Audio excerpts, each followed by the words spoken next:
तरफ कांग्रेस पार्टी जो अंबेडकर जी के संविधान को, गांधी जी के संविधान को, बुद्ध भगवान के संविधान को, नारायण गुरु बसवना जी, फूले जी के संविधान को बचा रही है, संविधान की रक्षा कर रही है, और दूसरी तरफ आरएसएस और बीजेपी जो अंबेडकर जी के संविधान को खत्म करने में लगे हैं। और मैं यहां मीडिया के सामने कहना चाहता हूं कि कांग्रेस पार्टी का हर कार्यकर्ता, हर नेता ये कभी नहीं होने देगा, संविधान को हम कभी नहीं खत्म होने देंगे। धन्यवाद।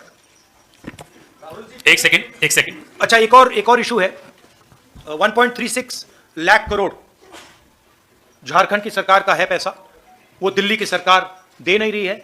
लैंड कॉम्पनसेशन का पैसा है, कोल रॉयल्टी का पैसा है, और ये झारखंड के खिलाफ बीजेपी की सरकार काम कर रही है। और झारखंड के लोगों को मालूम होना चाहिए कि नरेंद्र मोदी जी का, अदानी का पैसा नहीं है, ये आपका पैसा है, ये आपके डेवलपमेंट का पैसा है, शिक्षा का, स्वास्थ्य का पैसा है, और ये आपको मिलना चाहिए था, और बीजेपी ने आपको ये नहीं दिया है। तो ये आपको मालूम होना चाहिए। धन्यवाद। एक सेकंड, एक करके। रवि सिसोदिया, ANI। माइक दीजिए आप। सिन्हा जी माइक पहले जल्दी माइक रखिए।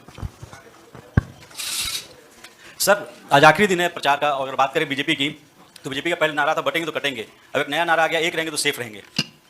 एक रहेंगे तो सेफ रहेंगे। और आपका सवाल क्या है? वही नारे आपका सवाल है कौन सेफ रहेगा और कौन एक रहेंगे। मैं आपको बताता हूं, मैंने मुंबई में भी इसकी चर्चा की। झारखंड में चुनाव प्रचार का शोर थम चुका है, तो वहीं आपका 18 नवंबर को रांची में प्रेस कॉन्फ्रेंस करते हुए राहुल गांधी झारखंड का बकाया पैसा मोदी जी से मांगते हुए नजर आए।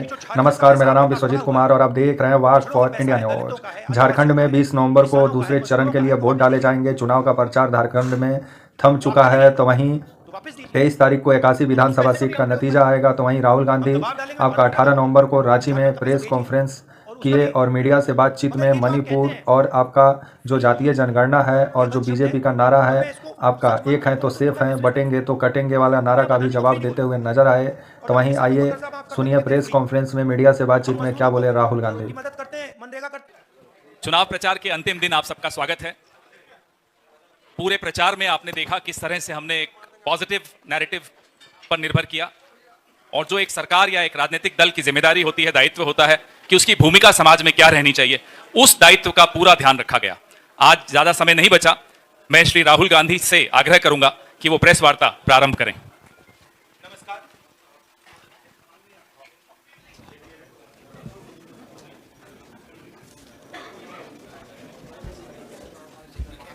नमस्कार, कैसे हैं आप? ठीक हैं? जैसे मैंने मुंबई में प्रेस कॉन्फ्रेंस किया, वैसे ही हम यहाँ प्रेस कॉन्फ्रेंस कर रहे हैं। विचारधारा की लड़ाई है। एक तरफ इंडिया गठबंधन, कांग्रेस पार्टी जो संविधान की रक्षा कर रही है और गरीबों की सरकार, किसानों की, मजदूरों की, पिछड़ों की, दलितों, आदिवासियों की सरकार चलाना चाहते हैं, और दूसरी तरफ वो शक्तियाँ जो संविधान को, अंबेडकर जी के संविधान को क्रश करना चाहती हैं, खत्म करना चाहती हैं, फाड़कर फेंकना चाहती हैं। और ये उनके सीनियर नेताओं ने कहा है, ये सिर्फ मैं नहीं कह रहा हूं, बीजेपी के सीनियर नेताओं ने, आरएसएस के सीनियर नेताओं ने कहा है कि वो कॉन्स्टिट्यूशन को रद्द करना चाहते हैं, बदलना चाहते हैं। 2-3 चीजें हमारे लिए क्रिटिकल हैं। लोकसभा में मैंने कहा कि कांग्रेस पार्टी और इंडिया गठबंधन जाति जनगणना करवाएगी। हम ये पता लगाना चाहते हैं कि इस देश में पिछड़े वर्ग के कितने लोग हैं, दलित कितने हैं, आदिवासी कितने हैं, और उनकी भागीदारी कितनी है, कौन सी संस्थाओं में उनका पार्टिसिपेशन है, कॉर्पोरेट इंडिया में क्या पार्टिसिपेशन है, जुडिशरी में क्या पार्टिसिपेशन है। तो मैंने स्वयं लोकसभा में कहा कि जाति जनगणना को हम करेंगे, और वहीं मैंने कहा कि जो 50% का आर्टिफिशियल बैरियर लगा रखा है, जहां 50% पर रिजर्वेशन को रोक रखा है, इस बैरियर को, इस दीवार को कांग्रेस पार्टी और इंडिया गठबंधन तोड़ के परे कर देगी। प्रधानमंत्री झूठ बोलते हैं और कहते हैं कि मैं रिजर्वेशन के खिलाफ हूं। मैं रिजर्वेशन के खिलाफ नहीं हूं, मैं रिजर्वेशन को 50% से ज्यादा बढ़ाना चाहता हूं। और मैंने लोकसभा में प्रधानमंत्री को कहा कि आप बढ़ाइए, मैंने प्रधानमंत्री जी को कहा कि आप जाति जनगणना कीजिए, हम आपको पूरा सपोर्ट देंगे, और प्रधानमंत्री ने मेरा जवाब तक नहीं दिया। तो ये रियलिटी है। झारखंड में हमारी स्ट्रैटेजी है, फाउंडेशन उसका, यहां भी हम जाति जनगणना करेंगे और यहां भी हम रिजर्वेशन को बढ़ाएंगे, इंक्रीज करेंगे। एसटी के रिजर्वेशन को 26% से 28%, एससी रिजर्वेशन 10% से 12%, ओबीसी रिजर्वेशन 14% से 27%। हम ये कोशिश कर रहे हैं, बीजेपी के लोग इसको रोकते हैं, इसको रोक रहे हैं, इसको आगे नहीं जाने दे रहे हैं।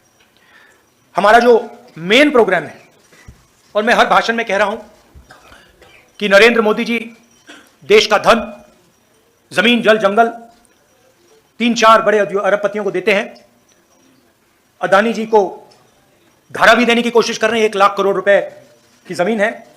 झारखंड में अरबपतियों को माइन, जमीन, जल, जंगल देते हैं। हम गरीबों की सरकार चलाना चाहते हैं। हम अरबपतियों की सरकार नहीं चलाएंगे। फाउंडेशन हमारा हर महिला को बैंक अकाउंट में हर महीने 2,500 रुपए झारखंड की अगली सरकार देगी। ये हमारा फाउंडेशन है। झारखंड की हर महिला से कहना चाहता हूं, हर गरीब महिला से कहना चाहता हूं, जैसे ही हमारी सरकार आएगी, आपको बैंक अकाउंट में हर महीने 2,500 रुपए मिलेगा। फूड सिक्योरिटी बहुत बड़ा मुद्दा है। 7 किलो हर महीने हर व्यक्ति को हमारी सरकार देगी। और गैस सिलेंडर के जो दाम नरेंद्र मोदी की सरकार ने बढ़ा रखे हैं, उसको हम 450 रुपए का कर देंगे। स्वास्थ्य योजना, राजस्थान में हमने एक ऐतिहासिक स्वास्थ्य योजना लागू की थी। 25 लाख रुपए तक का वहां पे हेल्थ इंश्योरेंस था और बहुत सारे लोगों को फायदा हुआ। ऑपरेशन करवाना हो, हार्ट, पेट का, किडनी का, हार्ट का वेल्व बदलना हो, स्टेंट लगवानी हो, गरीब से गरीब व्यक्ति इस योजना का फायदा उठा सकता था। वही एक्सपीरियंस हम झारखंड के लोगों को देना चाहते हैं और इसीलिए हम झारखंड के लोगों के लिए स्वास्थ्य बीमा योजना, 15 लाख रुपए तक का हेल्थ केयर कवर। आप प्राइवेट अस्पताल में कोई भी सर्जरी करवा पाएंगे, चाहे वो दिल की हो, किडनी की हो, लिवर की हो, जॉइंट रिप्लेसमेंट हो। 15 लाख रुपए तक का जो बिल है, झारखंड की सरकार आपके लिए उसका पेमेंट दे देगी।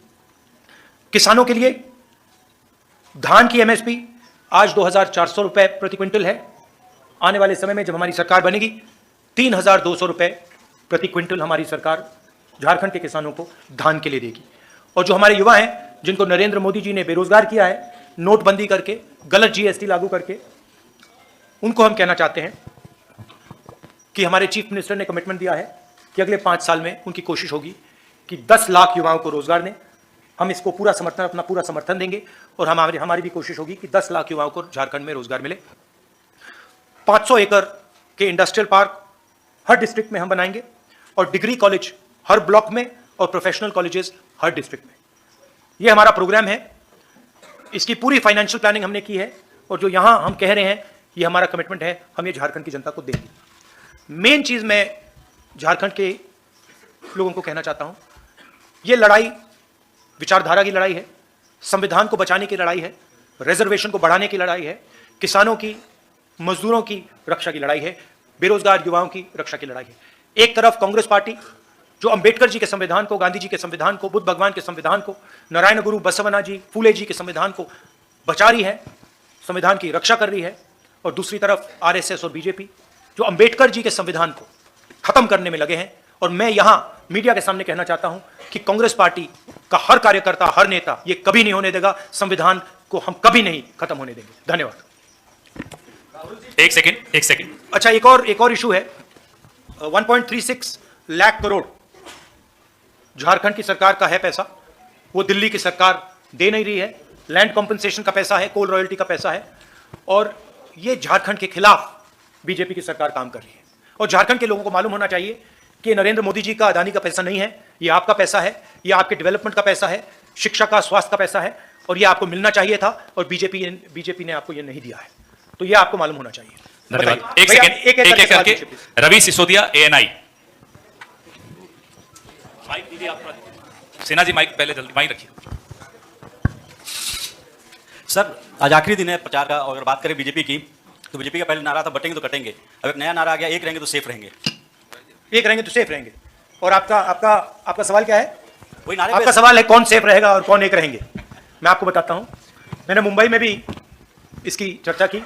हमने, आप पता नहीं आपने देखा, हमने वहां पे पूरा नारा समझाया, सेफ दिखाया, और सेफ के अंदर धारावी का मैप था। नरेंद्र मोदी जी का कहना है कि अगर अंबानी जी और नरेंद्र मोदी जी, अमित शाह जी एक रहेंगे तो वो सेफ रहेंगे। ये नारा है उनका। पूरा देश जानता है कि सरकार अदानी जी के लिए चलती है। आपकी जमीन, आपका जल, आपका जंगल, आपके एयरपोर्ट, आपके पोर्ट, ये सारे के सारे नरेंद्र मोदी जी अदानी को देते हैं। कांग्रेस पार्टी गरीबों की सरकार चलाती है। हम रिजर्वेशन की बात करते हैं, हम विकास की बात करते हैं, बेरोजगारी की बात करते हैं, जाति जनगणना की बात करते हैं। तो ये क्लियर है, लड़ाई विचारधारा के, दो विचारधाराओं के बीच में है। हम कॉन्स्टिट्यूशन को बचा रहे हैं। कॉन्स्टिट्यूशन में कहीं नहीं लिखा कि एक व्यक्ति को हिंदुस्तान के सारे एयरपोर्ट दिए जाए, एक व्यक्ति को झारखंड की जमीन, जल, जंगल दिया जाए, कहीं नहीं लिखा कॉन्स्टिट्यूशन में। तो ये लड़ाई है। विनोद ओझा, दैनिक भास्कर।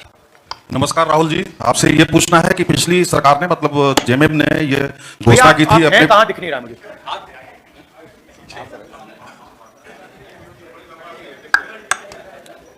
ये सबसे लंबे। ये झारखंड सरकार ने मतलब हेमंत सोरेन जी ने पिछली बार वादा किया था कि हम 5 लाख युवाओं को नौकरी हर साल देंगे, लेकिन इस मामले में और मामले में उन्होंने काफी काम किया है, इसमें दो मत नहीं है, लेकिन इस मामले में वो बिल्कुल ही पीछे रह गए, जबकि 5 साल का ये अच्छा नहीं अवसर। कहूंगा कि बिल्कुल पीछे रह गए हैं, काम हुआ है, मगर अगले 5 साल में एक्सेलरेटेड तरीके से काम होगा।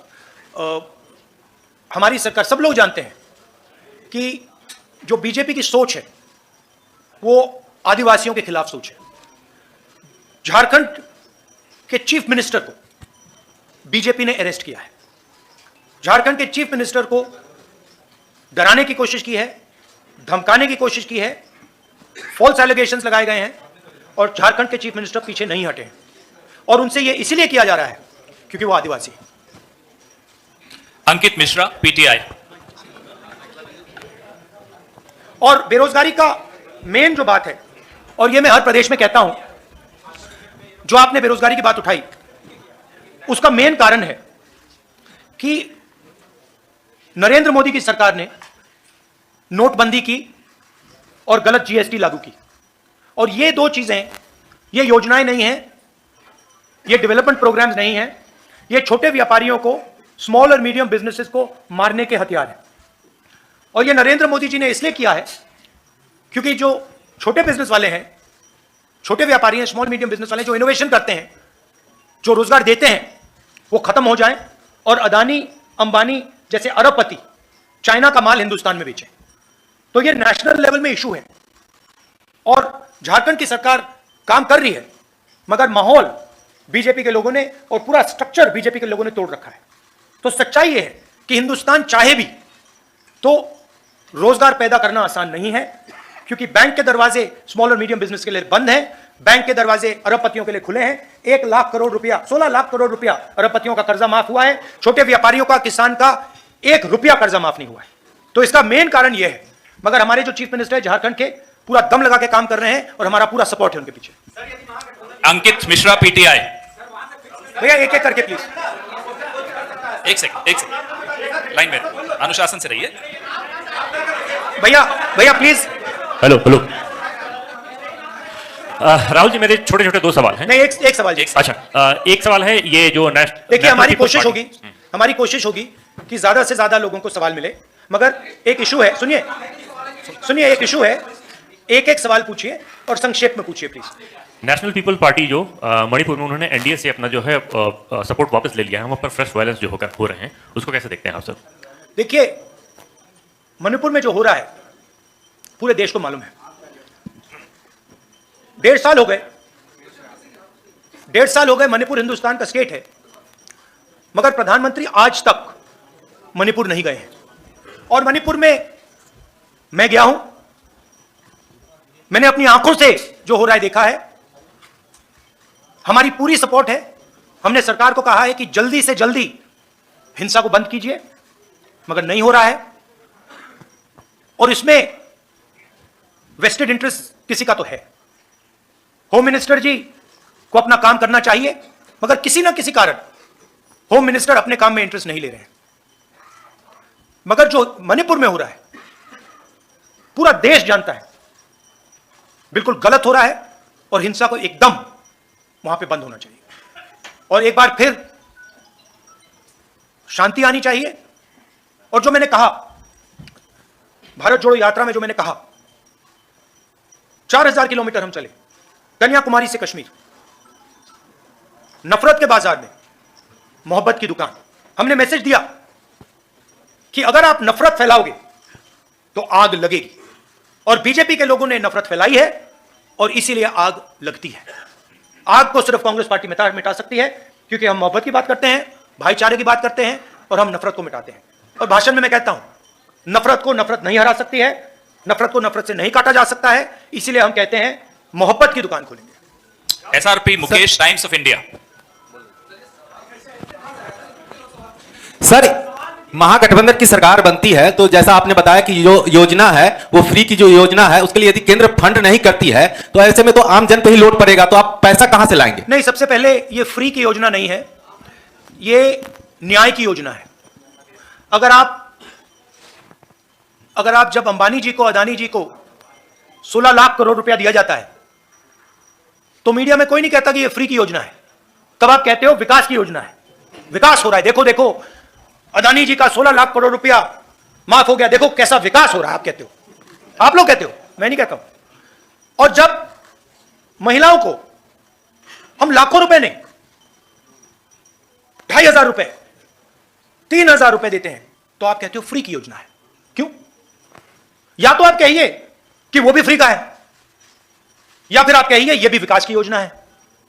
पहली बात यह है। दूसरी बात, झारखंड के पास भी पैसा है, यह नहीं है कि झारखंड के पास बजट नहीं है, उस बजट से हम अपनी योजनाएं चलाएंगे। मगर हमने सरकार से विनती की है कि जो झारखंड का पैसा आपके पास पड़ा हुआ है, वो पिछड़ों का पैसा है, दलितों का है, आदिवासियों का है, किसानों का है, मजदूरों का है, वो वापस दीजिए। वो आपका नहीं है तो वापस दीजिए, और उस पैसे का भी हम प्रयोग करेंगे। हम दबाव डालेंगे, मैं पार्लियामेंट में बोलूंगा कि झारखंड का पैसा भेजिए, और उसका भी प्रयोग होगा। मगर ये जो आप कहते हैं फ्री की योजना, ये गलत शब्द है, और मैं इसको सच बोलूं तो थोड़ा डिसरिस्पेक्टफुल है, क्योंकि आप अदानी को फ्री नहीं बोलते हो, और जब हम किसानों का कर्जा माफ करते हैं तो कहते हैं फ्री। हम मजदूरों को की मदद करते हैं, मनरेगा करते हैं, का पैसा देते, कहते हो फ्री। फ्री नहीं है। I am Mukesh from Times of India. You talk about caste census, but in 2011 there was a survey about this, and even BJP says that Congress doesn't have any blueprint. Do you have any blueprint if you do a caste census? How will? What's your question? आप caste census की बात कर रहे हैं, BJP कहती है कि कांग्रेस के पास कोई ब्लूप्रिंट नहीं है अगर कास्ट सेंसस हो भी जाए कि कैसे रिजर्वेशंस को बढ़ाएगा. Do you have any blueprint for that? So first of all, UP and Congress came out with the idea of a caste census, and I consider it a mistake that we did not implement it then. I consider it a mistake. We have a government in Telangana and we have a government in Karnataka. We are doing a detailed exercise, a public exercise, where we are having a conversation with different stakeholders in Telangana, and we are preparing the questions of the caste census through a public discussion.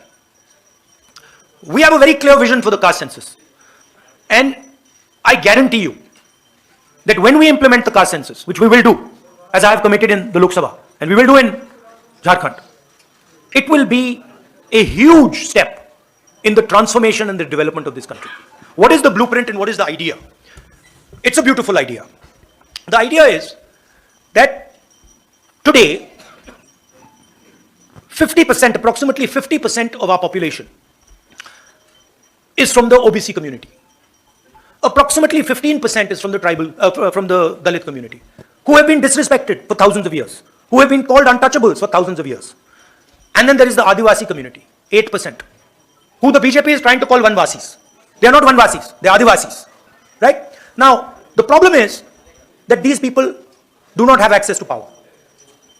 In fact, if I look at my media friends, look at the media companies, look at the owners of the media companies, there are no Adivasis, there are no Dalits, there are no backward caste people. It's the same in the judiciary, it's the same in the government. You look at all the senior positions in the government, you will not find an Adivasi, you will not find a Dalit, you will not find a backward man or woman. Right? So what are we going to do in the caste census? First of all, we're going to find out exactly what is the population of these communities. What is the population of Dalit community, tribal communities, OBC communities, different communities within these communities. Then we are going to do an institutional survey. So then we are going to say, okay, now what is the participation of these people in the government of India, in the institutions of India, in institutions like the Fourth Estate, media, corporate India. We're going to check, where are these people? Do they actually exist? Do they have power? We are also going to check how much of India's wealth is controlled by the Adivasis. How much of India's wealth is actually in Adivasis' hands? How much of India's wealth is actually in backward OBC communities' hands? How much of India's wealth is in Dalit hands? And then we will have a blueprint. We will have what in the 21st century is called gold data. We will have the data with which to make accurate, precise decisions. We will know that when 16 lakh crores are forgiven for 25 businessmen, that is money that has come from GST, that there is not a single OBC, not a single Dalit, not a single tribal person who got that money. This will become transparent, clear, it will be beautiful. Every person in India will know what access I have to power. How is the wealth distributed? Who has it? Right? When you go to a doctor, when you have an injury, you go to a doctor and he says to you, I think your leg is broken. Let's do an X-ray. What is he doing? He's getting data on your leg. He's checking, is there actually a break? Where is that break? And then once he's seen the break, he can apply medicine, he can do treatment. Caste census is going to give us the data to think about development in India effectively. And we have spent hours and hours and hours and hours coming out with a blueprint. We have it. So, and the BJP people have no idea even how to do this, even if they wanted to do it. Rahul ji, मैं संजय नीतीश को India Ranjan, TV follow से up. Rahul ji Sanjay Ranjan. Sorry मेन बात हिंदी में, क्योंकि मैंने अंग्रेजी में सवाल अंग्रेजी में पूछा था, तो मैंने अंग्रेजी में बोल दिया, हिंदी में भी बोलना है। नहीं चलेगा, बोलना है। देखा ना आपने वो थोड़ी मतलब मीडिया वाली बदमाशी शुरू कर दी। एनडीटीवी के हो? एनडीटीवी हाँ वही था, एनडीटीवी है। पकड़ लिया देखा?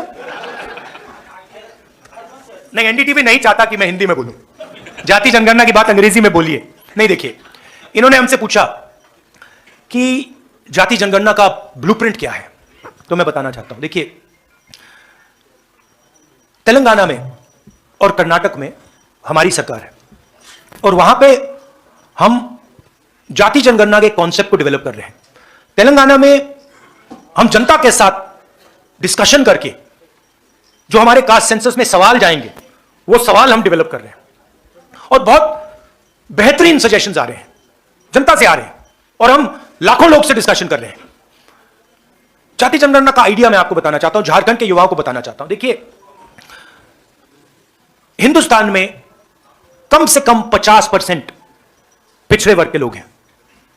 कोई जानता नहीं कितने हैं, और जो पिछड़े वर्ग के युवा हैं, मैं आपसे बात कर रहा हूं, आपकी आबादी कोई जानता नहीं है, आपकी भागीदारी भी कोई जानता नहीं है। दलित 15% है, आपकी आबादी लोग जानते हैं, मगर आपकी भागीदारी कोई नहीं जानता। आपका पार्टिसिपेशन कितना है, पावर स्ट्रक्चर में आप कितने लोग हो, कोई नहीं जानता। आदिवासी 8%, बीजेपी आपको वनवासी कहती है, इंसल्ट है, अपमान है आपका। आप 8% आपकी आबादी, भागीदारी कोई नहीं जानता। मगर जब मैं मीडिया के मित्रों को देखता हूं, कॉर्पोरेट इंडिया को देखता हूं, जुडिशरी को देखता हूं, प्राइवेट अस्पताल, प्राइवेट यूनिवर्सिटी, प्राइवेट कॉलेजेस, इनके मालिकों की लिस्ट देखता हूं, मुझे ना कोई आदिवासी दिखता है, ना कोई दलित दिखता है, ना कोई पिछड़े वर्ग का दिखता है। मीडिया के आप सबसे बड़े पत्रकारों की लिस्ट निकालिए, एंकर्स की लिस्ट निकालिए, वहां आपको आदिवासी नहीं मिलेगा, दलित नहीं मिलेगा, पिछड़े वर्ग का कोई नहीं मिलेगा। तो सवाल यह है कि 73% दलित, आदिवासी, पिछड़े लोग हैं और इनका हिंदुस्तान के पावर स्ट्रक्चर में कितनी जगह है, कितना पार्टिसिपेशन है? इस सवाल का हम जवाब निकालना चाहते हैं।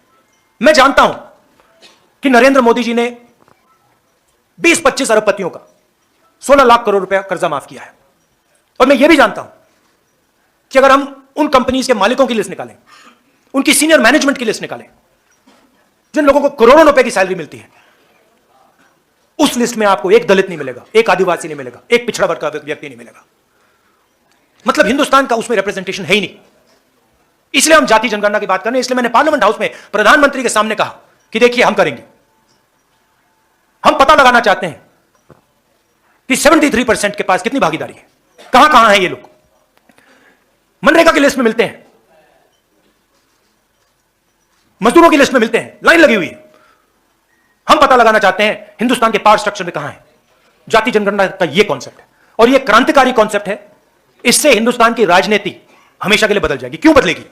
क्योंकि 21वीं सदी डेटा की सेंचुरी है। डेटा जो 20वीं सेंचुरी में तेल काम करता था, उसको ब्लैक गोल्ड कहते थे, अब डेटा वो काम करेगा। ये सोने से भी मतलब कीमती चीज है। हम देश का डेटा निकालना चाहते हैं। हम पता लगाना चाहते हैं कि इन संस्थाओं में ओबीसी कितने, दलित कितने, आदिवासी कितने। हम पता लगाना चाहते हैं कि हिंदुस्तान में जो धन है, जो जीएसटी है, वो कहां जा रहा है, किसके हाथ जा रहा है। सिर्फ अरबपतियों के हाथ जा रहा है या गरीबों के हाथ जा रहा है, किसानों के हाथ जा रहा है, और ये कौन है? तो एक प्रकार से मैंने कहा, आप डॉक्टर के पास जाते हो, डॉक्टर एक्सरे लेता है, आपकी हड्डी का एक्सरे लेता है। वो क्या है? वो डेटा है कि भैया फ्रैक्चर है, कहां कहां फ्रैक्चर है। ये हम जाति जनगणना से करना चाहते हैं। जाति जनगणना का कॉन्सेप्ट मैं आपको बताता हूं। और जो ओबीसी युवा हैं, दलित, आदिवासी युवा और गरीब जनरल कास्ट के युवा, ये आपके लिए जरूरी है। माइनॉरिटीज के युवा, ये आपके लिए जरूरी है, समझना जरूरी है। क्योंकि ये सारे जो रास्ते बंद हो रखे हैं आपके लिए, जो बेरोजगारी फैल रही है, जो महंगाई बढ़ रही है, ये इसलिए हो रहा है क्योंकि आपका पूरा का पूरा धन 20-25 लोगों के हाथ में जा रहा है। छोटे व्यापारी, जैसे मैंने भी बोला, छोटे व्यापारी जो देश को रोजगार देते हैं, खत्म किए जा रहे हैं। तो ये हमारा लक्ष्य है। जाति जनगणना के बाद हर आदिवासी युवा को पता लग जाएगा कि हिंदुस्तान के पावर स्ट्रक्चर में आदिवासी कहां है। हर दलित को, हर पिछड़े वर्ग के व्यक्ति को पता लग जाएगा कि हिंदुस्तान के पावर स्ट्रक्चर में मेरा भाई कहां है, मेरा पिछड़े वर्ग का कौन कौन कहां है, सब ट्रांसपेरेंट हो जाएगा। और उसके बाद हम सचमुच में डेवलपमेंट की बात कर सकेंगे। उसके बाद हम सचमुच में एक नए तरीके से हिंदुस्तान में विकास ला पाएंगे। यह जो हमारा सिस्टम है, जो आज सिस्टम चल रहा है, जो नरेंद्र मोदी जी वाला है विकास का सिस्टम, जो मैंने आज आपको सेफ दिखाया, वो फेल हो गया, खत्म हो गया है। ये किसी काम का नहीं है। तो ये नेक्स्ट जनरेशन का जो डेवलपमेंट का पैराडाइम है, डेटा का पैराडाइम है, उसकी फाउंडेशन जाति जनगणना है। और हमने हजारों घंटे, हमारी पार्टी ने, हमारे नेताओं ने जाति जनगणना के बारे में डेवलप करने में, इसके बारे में सोचना, हमने काम किया है। तो हम रेडी हैं।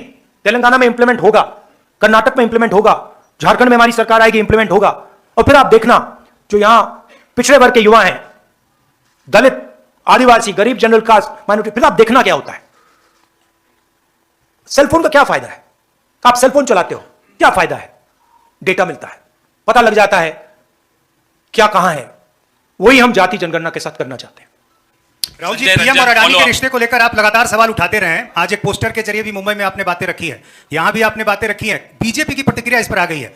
बीजेपी ने कहा है कि अभी हाल ही में तेलंगाना में रेवंत रेड्डी की सरकार ने करोड़ों रुपए के निवेश करवाए अडानी से।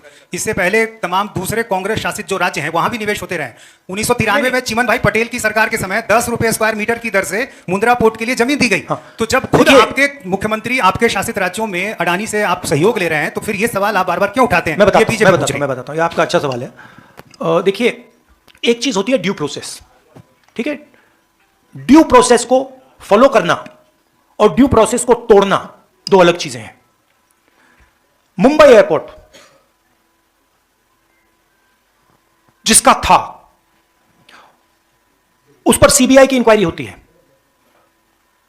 ईडी का प्रेशर लगता है, इनकम टैक्स डिपार्टमेंट आता है, उसको डराकर धमकाकर उसे एयरपोर्ट छीनकर अदानी को दिया जाता है। हिंदुस्तान के जो बाकी एयरपोर्ट्स हैं, दूसरे बिजनेसेस को कहा जाता है कि तुम टेंडर नहीं करोगे, उनको परे कर दिया जाता है। ये लोग आते हैं हमारे पास, हमें बताते हैं, एयरपोर्ट दे दिए, पोर्ट्स दे दिए, धारावी 1 लाख करोड़ रुपए की जमीन,